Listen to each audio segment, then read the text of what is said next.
Okay, as promised, I got these pieces ready, and Jake, come over here and show the floor. Jake wanted me to make sure that I showed you the evidence that it was done by hand. I've been buried in this stuff for the last couple of days. I went ahead and I dimensioned the offcuts, and we'll use those on the shelf for supporting them. So there's the three pieces. And what's really nice is that they have stayed nice and flat, which is a testament to taking the core of the board, meaning that center half-inch section. I should have checked all these before I started speaking. Oh yeah, well that one's, this is the widest one. Actually, this is the one's being cut in half for the two outside pieces. Those are nice and flat. And actually, I thought we had some what's called coffee stain, which is a real ugly defect in pine, but it turned out it wasn't. So we got some nice heartwood coloring in these, which will actually make it a little more interesting because we have some on the sides as well. This one's a little bit bland. That's all right. It'll all darken down time. All right, I want to go through now, and this one's got to be ripped. I better double check that. I should have 2 8s and an 8 3/16. So that's 8 1/4. That's a little over an 8, and that's 8 right on. That one I may have already dimensioned. So there are my 3 inside pieces, and then this is the one that I have to cut my 2 edge pieces on, or 2 outside ends.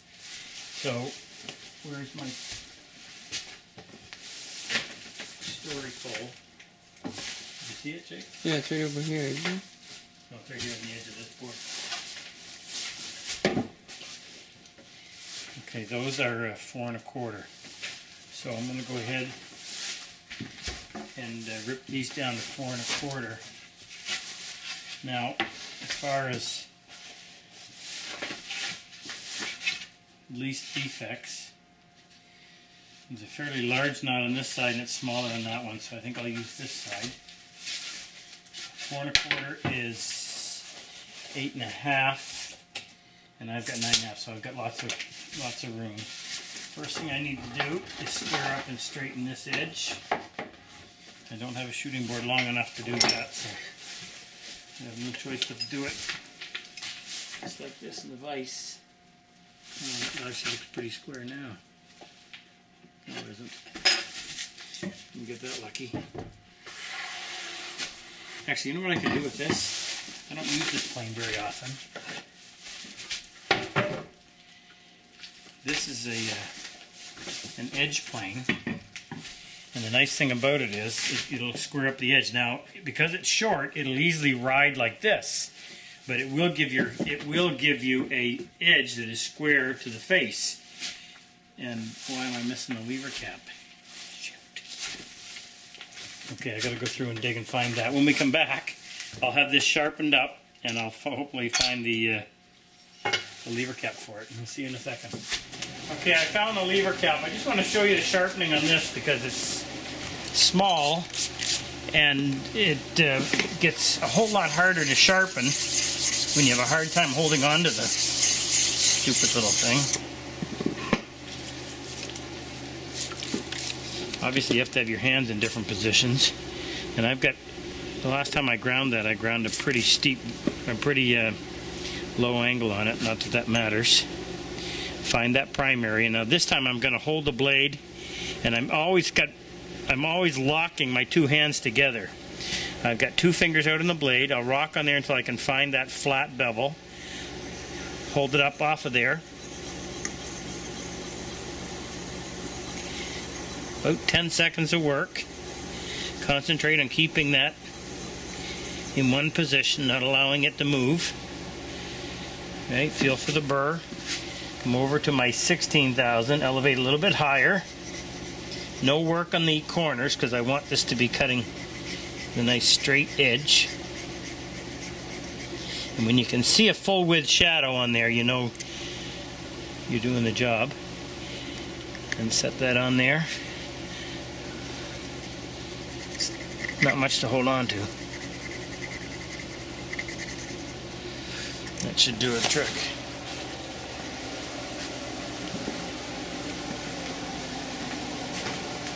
I don't use this plane very often. In fact, I forgot about it until I went over there. But it does come in handy, especially on a narrow piece like that where you're trying to balance a joiner plane.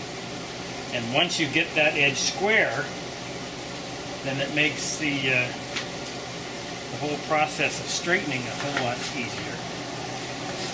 Now the downside to these bronze tools is that they, if they're not used on a regular basis, then the oxidation ends up leaving black marks on your nice blonde wood. I don't know what I have on here for gunk. Be careful of that brass.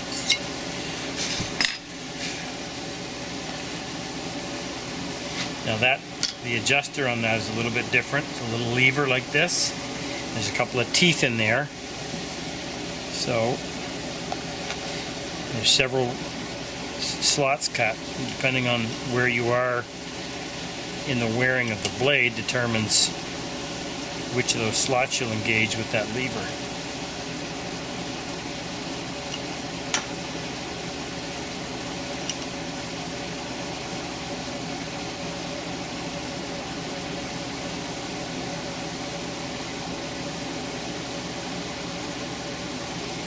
Okay, now I've almost run out of thread, so I've got to go in there and tighten that screw. Next I can do it with my fingernail.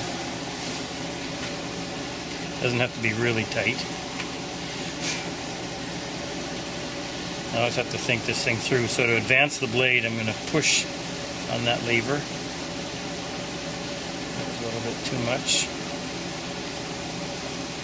Now I'm trying to eyeball that to get it parallel to the sole. It's a little bit off, so. Okay, that looks pretty good. Now, check grain direction. You can put an auxiliary fence on there if you want, but if you do, you're going to lose capacity here, because as this plane comes from the factory, I think you've got 7/8 of an inch cutting capacity. Yeah, not quite 7/8. So anything added to there is going to severely limit that. Now I concentrate on pushing the plane this way a whole lot more than down to make sure that that fence is laying flat.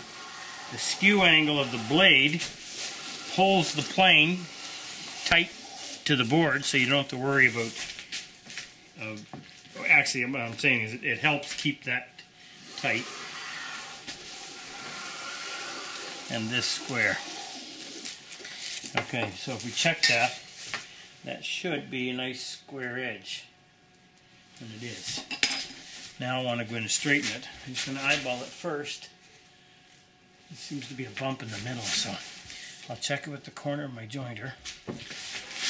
Okay, so I've got a big pivot there. Now, actually, you know what? I've been using this all day. I was finishing that stuff off. I want to put a fresh edge on this, and they've already seen that 100 times, so they don't need to see it again. So shut her down, and we'll pick it up and resume once I've got this blade sharp. Okay, I got the blade sharp. I'm just going to put a line down there so you can follow what I'm doing. I got a bump in the middle, so come in and just keep extending it.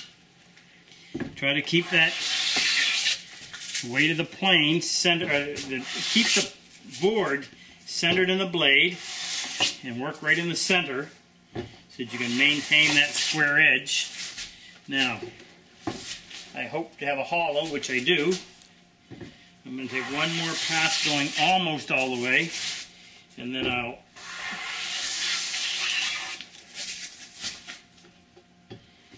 check that. It's really close.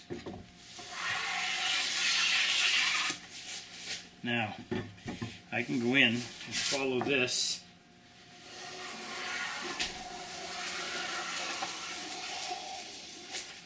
Alright, good and square. I'm going to start using that more often. Okay.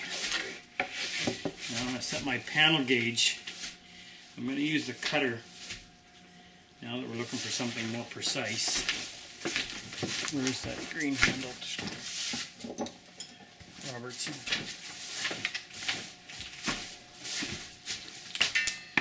What was the, remember the length? The width? 4 1/4.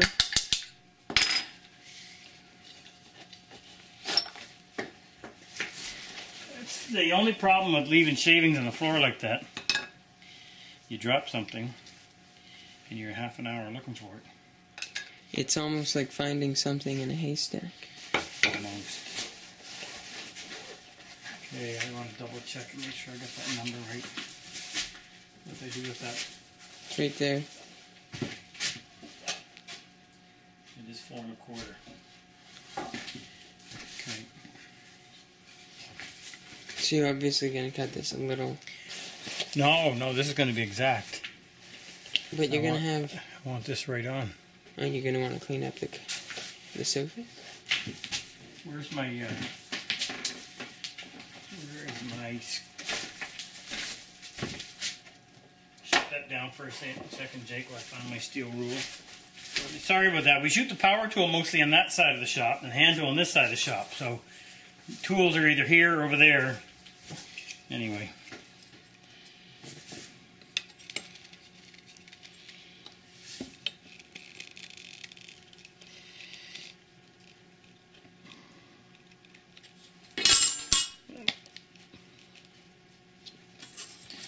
Try that again.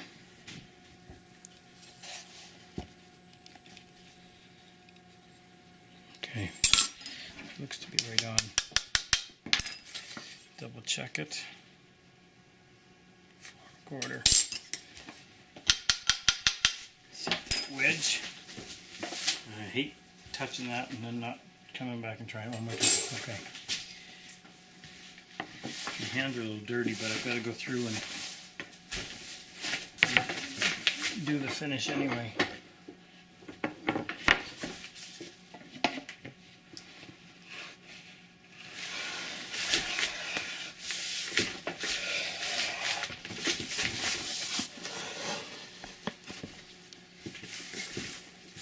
Now, that's fairly easy to see, but I'm going to run the pencil through it, just make it easier to pick it up on the camera. Easier on my poor old eyes. Where is it? Did I just say it was easy to see?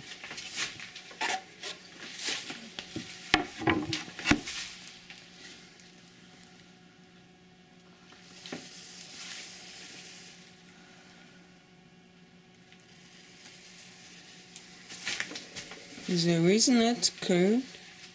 What?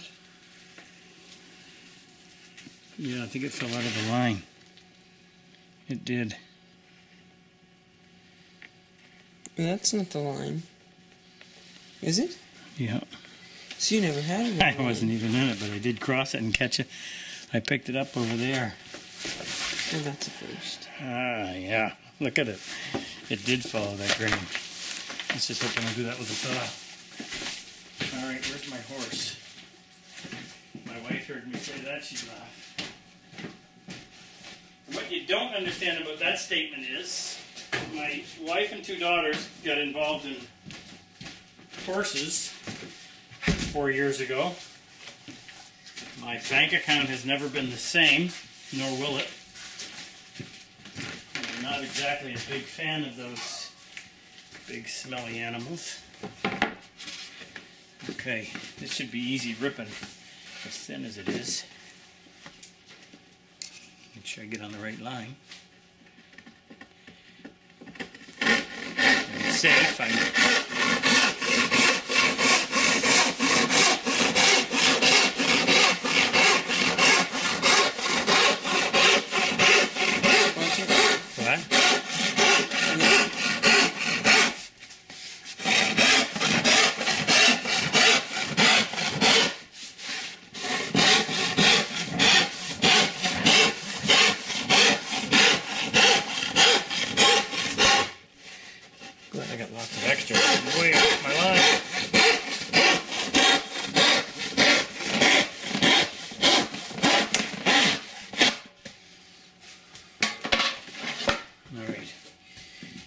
I'll go through and what we'll do is we'll stop the camera after every operation that I do once so that I can catch up on that one, just so I don't have to set everything up a second time like the panel gauge.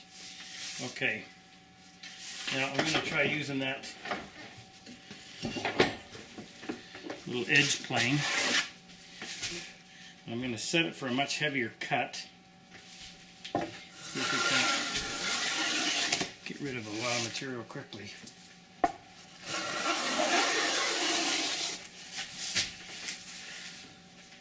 We've got a high spot right here.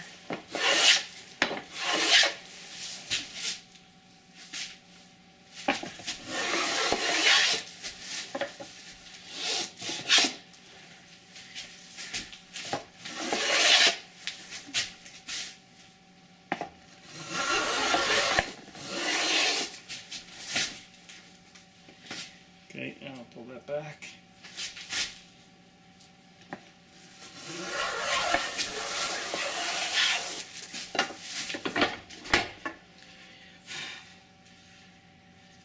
Okay, we're still fat right here in the middle.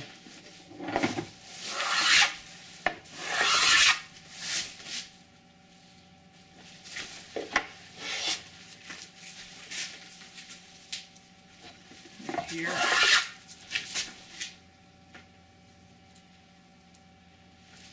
Oh, that's pretty close.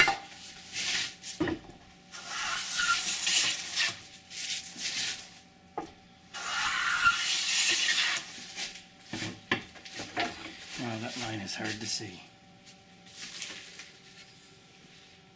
Thick down here. Yeah, thick over here. With the scribe line, you should be able to actually do the whole thing with this plane.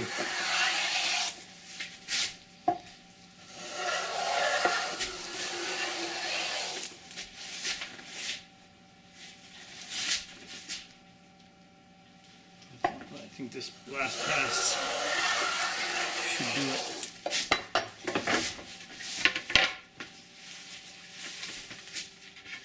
Well, that's really close. One cut.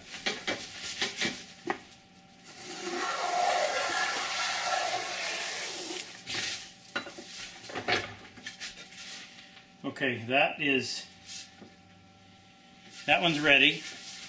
At least that part of it's done. So off camera, I'm going to do the other one, so when we come back, I'll have that second piece finished. Or caught up, that is. See you in a minute. Okay, next thing I need to do is square off the ends of these. Just looking to see which shooting board I want to use. I have my favorites.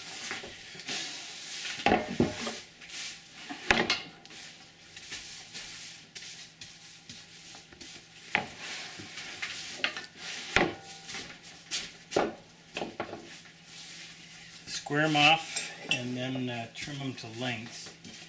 Okay, shut that down for just a second, Jake. I gotta get some room here. Okay, just trying to looking to see which. Okay, I got a little bit of a gray streak on there. It's not a beauty mark, so I'll avoid that. Cut my chamfer first. What have I got here?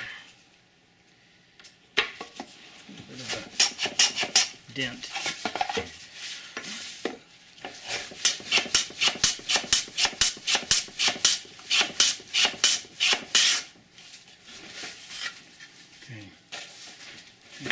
Length. So I made those quite a bit longer than I need to.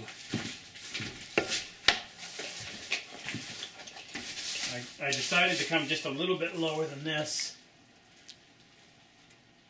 So 38. But there's a groove along the top. Yeah, I accounted for that. Okay. That's why I'm going to go with 38. 38 will just make it so it just hangs down a little bit, but not so much that it gets caught on anything.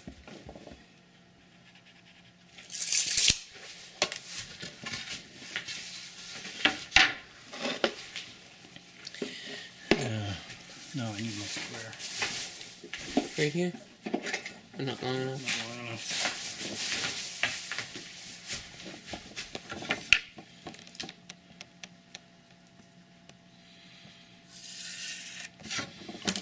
I'm just going to cut that off with a cross-cut saw.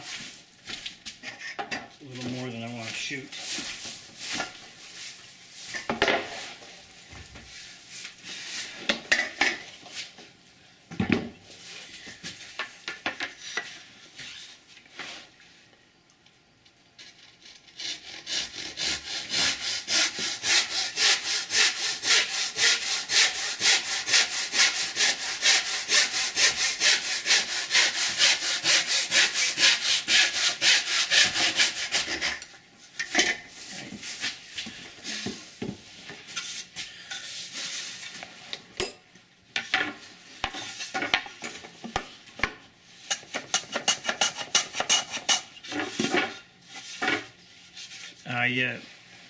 Not a bad idea to carry that line through to this side so that when I'm cutting my little chamfer, I can cut the chamfer right to that line. It'll save flipping it over 15 times.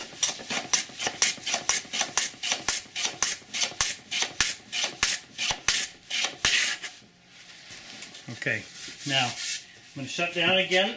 I'm going to get the other one caught up to that step and then we'll resume.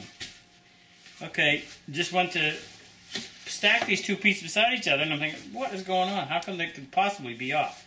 And I noticed something on the last piece, that this thing was not sitting square. Now it's user error, so I won't blame the maker, but I got to go through now, back, and hopefully salvage these.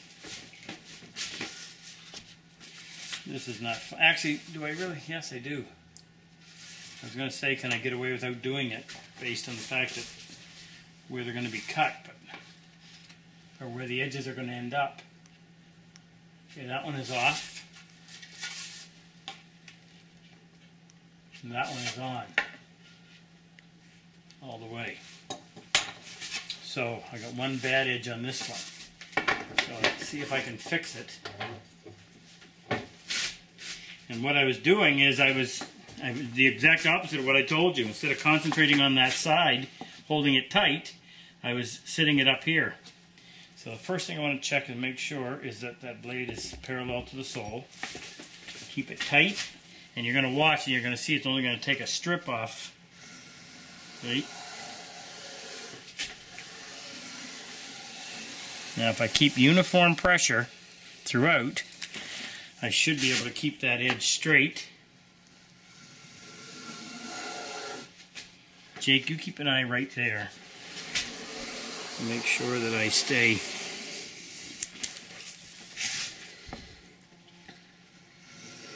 All right, now I've got a full width pass, and I'm pulling the plane, running this part of my finger on that fence, or up against the side of the board. Alright, now that's square.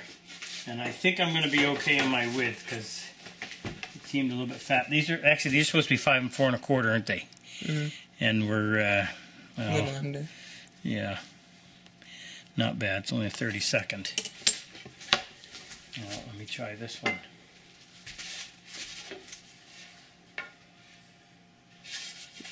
I can hear Larry saying it right now. Inspect what you expect. Alright, this one's off on both, so we'll square one up first and then hopefully be able to keep it within the same width as that one. Again, I'm high on this inside edge.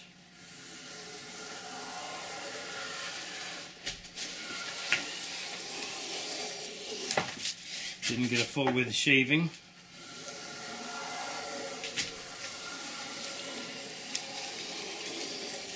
I did on that one. Let's check it. Okay, now I should have worked on the narrowest one first and didn't. You said the other side wasn't square. No, it isn't, but I want to make sure. See, this is now the narrow one. So the mistake I just made was not working with the narrow one first. I better use my panel gauge to keep it two edges parallel to one another. I'm going to have to shrink this down.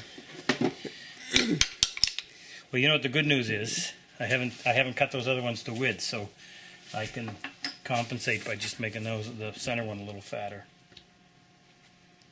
So I'm going to go down to almost 4 3/16.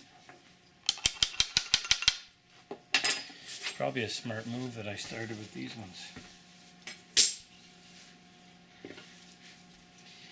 I've already managed to forget which one is square and which one isn't. Both are. That one. It's the other board that Is this the one I'm working on? Yeah. Well, if this is that's the case, and this one's wider as a 2. Okay, so that edge is still off. So let me mark it.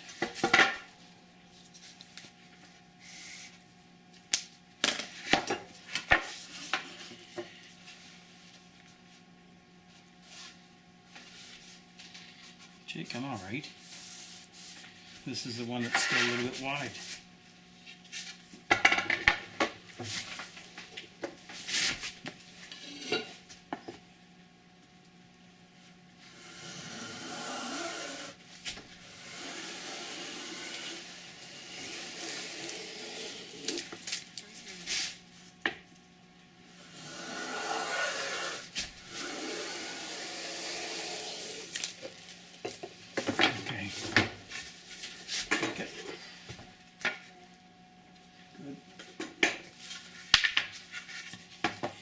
Now, it's a back panel and it's a shiplap, so we don't need dovetailing precision, the very nature of the joint.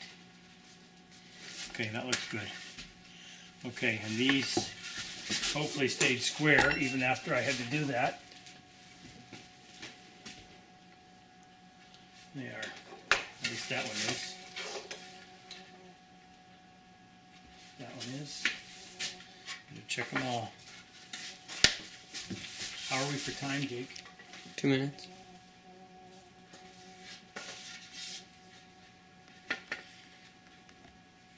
If you learn anything from watching me, I hope it's to constantly be checking what you're doing so that you don't have an error that gets out of hand. Okay, next thing I want to do is lay out for my tongue, and I'm going to use the mortise gauge, and I'm going to take the blade. You see my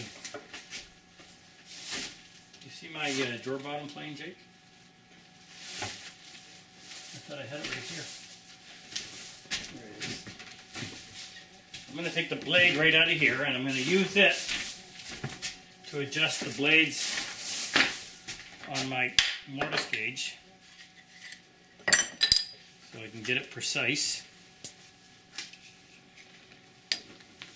Now that blade, you'll notice, is relieved on both sides, so just to make it a little easier and a little more precise, I'll come down to here.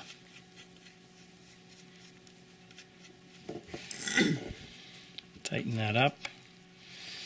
Tighten that one against it.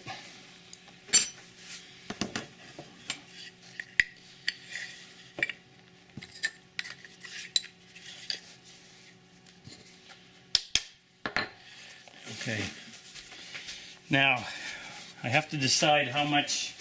When I mocked this one up, mind you, I had a little more material to deal with, but you can ignore the backside, because here is what's going to lay up underneath.